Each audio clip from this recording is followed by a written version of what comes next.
Hello and welcome back to Let's Play Splatoon 2. I'm Saber. In the previous episode, we beat some bread. Anyways, let's talk to Marie. The great Zapfish isn't gonna save itself, although it would be rad if it did. Well, then I'd be Let's Playing something else, Marie. Take it slow, Agent 4, but like, quickly. I gotta say, you smell so much better than the last agent I trained. Hygiene wasn't Agent 3's strong suit. Ew, did we really need to know that Agent 3 smelled like BO? Also, how do they even shower or have a bath if they dissolve instantly in water? This isn't what I need to be thinking of as we enter into the second area.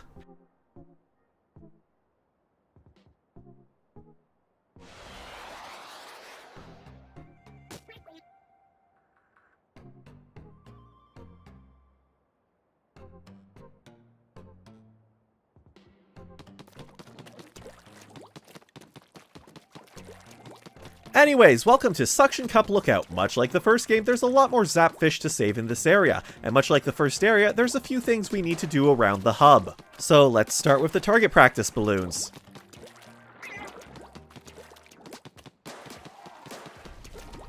Crap, where did they go? Where did they... Ah, crap. No, no, curses, curses!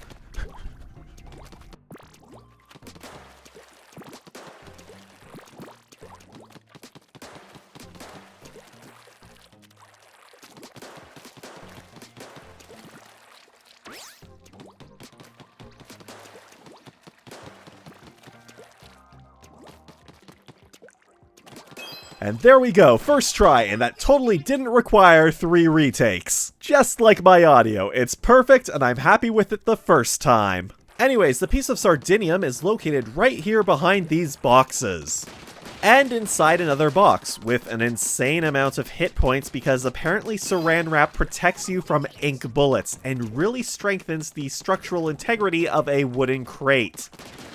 Why aren't the Octarians wrapped in Saran Wrap? They'd be invincible. Alternatively, why isn't Agent 4 wrapped in Saran Wrap? They'd be invincible. The final thing in this area, I actually forgot it was here because I thought it was in the next area. Anyways, there is a food ticket for an experience up.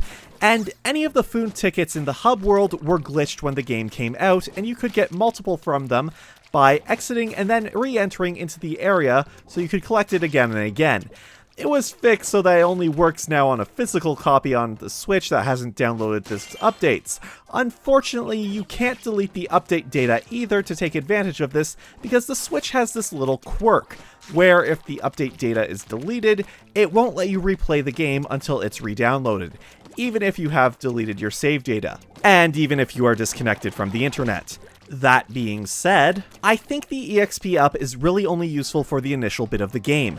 If you want to get to a certain weapon sooner, eventually your level is pointless and just becomes a number that increases sometimes. And even when you start getting Super Sea Snails for leveling up, there are better ways for getting the gear you want than just relying on the RNG and Super Sea Snails. Anyways, enter the Octo Hurler, let it roll, and it's a Sheldons Request. Sheldon Request levels are levels where Sheldon wants you to complete it with a certain weapon, in this case, the Hero Roller. Okay, take this with you, it'll help me gather some practical battle data. This is the Hero Roller. You can fling a big wall of ink while on the ground with ZR. Or you can press ZR in midair to fling a longer, narrower stream of ink. You can also hold ZR while moving to roll ink all over the ground. So, I have some good news and I have some bad news. The good news is we get to complete levels with weapons besides the hero shot, and it allowed them to design a few different levels with some interesting gimmicks. The bad news is, remember in the first game where all you needed to do to get the hero variants of weapons was complete the amiibo challenges? Apparently that was not tedious enough because that is not how you get them in this game. In this game, if you want a hero weapon, you have to complete every single player level, including bosses, with that weapon.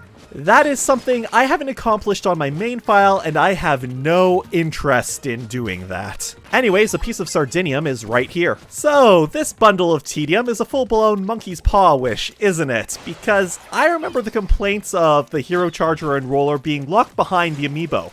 in Splatoon 1, especially since at that point in time the amiibo were hard to find, and people wanted it in the actual single-player campaign. So, to all those people, I hope you're happy now, because I'm not, and this has to be some of the worst fake longevity added into a game. I would have preferred that there were special tailor-made challenges, or just a set list to play through certain levels instead of playing through all of them.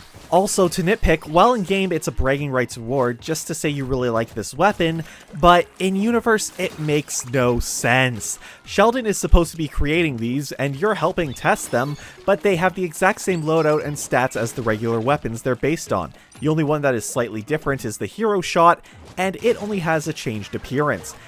Maybe it's just my headcanon, but I just visualized that the Inklings would already customize their weapons by painting it different colors or adding stickers to it for it to stand out. So the fact that they're just neon green versions of the weapon you already have is kind of stupid. And especially since the hero versions take so much effort to actually unlock, I'd hope that it'd be something worthwhile, and at the very least have a different loadout. It'd still be incredibly tedious like this, but it might actually seem like something worthwhile for one or two of the weapons if I like the new loadout. So yeah, that's my biggest complaint about Splatoon 2, that the hero replica weapons suck getting.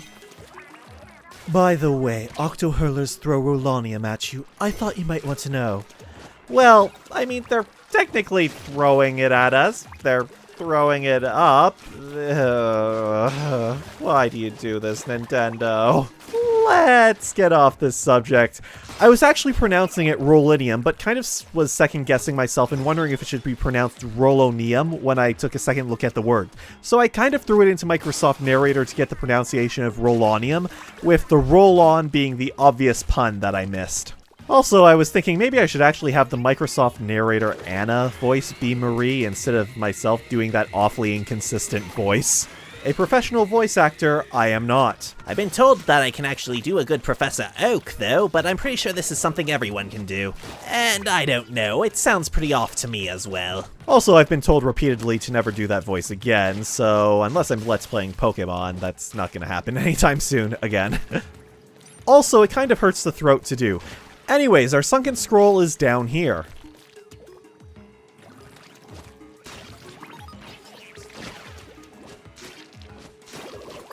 Oh, shit. And there is me dying, doing a stupid jump that I should have been able to actually do beforehand. Surprise! I don't know, I can't think of a better one-liner. I don't know, they should have watched his back. Anyways, let's just move on, because I'm pretty sure we're right at the end. Trap? Yeah, it's pretty obvious, Marie. Called it. You don't have to be so proud of that, Marie. It was really obvious, especially since all the level design so far has been go forwards and enemies will appear to try and stop you. Also, I really want to say I love the line that went by really quickly at the bottom of the screen there. No rest for the Squid Kid. That's a good pun. Nice work. Were we watching the same battle? Because that was terrible. I lost my armor, and that shouldn't have happened. Jeez, Marie, you don't have to be so patronizing. Callie would have told me I sucked straight to my face. I'm sure Agent 3 would have too. Let's just finish this level, because I'm done, Marie. I can't handle you anymore today and your lies. And there's our Zapfish, and... why the hell is that our background image? What the hell, Nintendo? This is a kid's game. Just why? Why? Let me check your weapon log. Yep, data's coming through. Oh man, this is really good stuff. The more data you get me, the quicker I can finalize my retail version, so keep it up. Once again, it's a palette swap of the regular roller. But remember, this is just a loaner. I'm not running a charity here. Yay, capitalism. Good luck, Agent 4. And you can now use the hero roller in any of the previous levels that have been completed, but I'm not going to do that here because I'm going to spare you from that tedium. You can upgrade your weapons at the Ammo Knight's Enhancifier with some Sardinium and Power Eggs. And now time for our Sunken Scroll. This looks to be a do-it-yourself guide for starting your own mobile business. It looks new, but somebody must have been frying something near it. It has some grease stains on it. Sadly, this Sunken Scroll doesn't have anything interesting, so I guess we better jump over to an online battle to finish the video. In this game, I definitely think that the majority of the Sunken Scrolls are actually weaker. They just always seem to reveal much more information in the first game, but I guess that's the difference between creating a whole new world and lore, and then having to fill them in for the sequel. There is the occasional boring, and this is what happened to this character. He decided to start his own business. Anyways, in this online battle, we're using the Splat Roller. It's armed with curling bombs and the Splashdown. As previously stated, the major change in this game is the flick now does a vertical line, which gives it a bit more reach. I can't say I'm actually all that good with the roller. I mainly used it in the original test fire for Splatoon 1, where I went mad with power with it. No, seriously, I was pretty much laughing and giddy when using it. Mainly because it was the test fire. It was the first time most people were even touching the game and didn't know how to deal with them. And they seemed incredibly overpowered. Mainly because people didn't realize that you could just jump right over them. And I don't think people had really discovered the jump and flick yet and were mostly just keeping it on the ground. But in Splats 1, I eventually settled with the end zaps when I got the game. Anyways, the thing I wanted to talk about was I had the goal that I wanted to finish this Let's Play before going to a convention, and it's kind of looking like that's not happening, because re-recording all the audio here for this video took an entire weekend. Yeah, it was kind of a long shot to begin with due to limited time, but I wanted to try it, and, well, I need to keep going forwards and carving out time from other things if I want to do this, even as a hobby. I really need to figure out a way to be happy with my initial recording, or improve those skills so I just don't scrap it each and every time, and have it so that I only need to touch up on any flubbed lines, or if I stutter or something. Because with the way I do it right now, it's incredibly time-consuming. And while I'm mostly happy with what I'm putting out, it doesn't work that well with a long-form work like Let's Play, especially if there's the same length of gaps that kind of plagued the For the Frog the Bell Tolls Let's Play I did.